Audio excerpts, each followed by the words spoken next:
بونژور mes amis. امروز میخوام در مورد کشورها باهاتون صحبت کنم. پی یعنی کشور. همونطور که میبینید چند تا کشور اینجا برای نمونه براتون آوردم که یه سریشون با حرف آ شروع میشه و یه سریشون با حرف او که الان نکتهش رو بهتون میگم. همینطور که میدونید در زبان فرانسه کلمات به دو گروه مؤنث و مذکر تقسیم میشن که بهش میگن فمینن و مسکولن. فمینن مؤنث، مسکولن مذکر. واسه تشخیصش یه قراردادی دارن. کشورهایی که به حرف ای ختم میشن که تو فرانسه او خونده میشه مؤنث هستن و کشورهایی که این او رو ندارن مذکرن. و حرف تعریف کشورهای مؤنث آن و حرف تعریف کشورهای مذکر او هستش.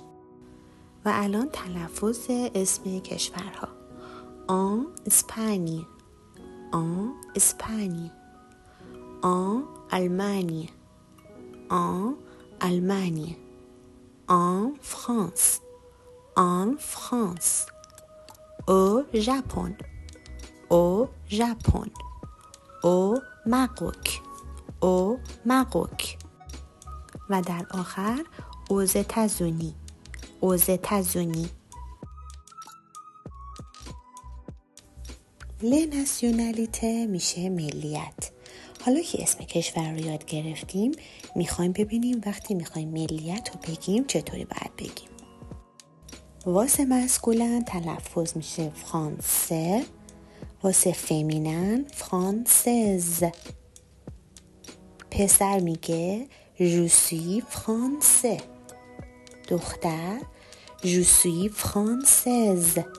همینطور که میبینید یه او میگیره در آخر کلمه و این صدا تلفظ میشه فرانسز. کشور اسپانیا: مسکولن اسپانیول، فمینن اسپانیول. تلفظش یکیه، فقط توی فمینن یه او آخرش میگیره.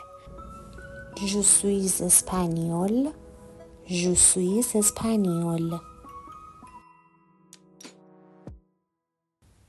او ژاپن، او ژاپن. کشور ژاپن: Je suis japonaise، je suis japonaise، je suis japonais، je suis japonais. او ماروک، او ماروک. کشور مراکش: Je suis marocaine، je suis marocaine، je suis marocain، je suis marocain. aux États-Unis، aux États-Unis آمریکا: Je suis américain، je suis américain، je suis américaine، je suis américaine. en Allemagne، کشور آلمان: Je suis allemand، je suis allemand، je suis allemande، je suis allemande. Merci pour votre attention.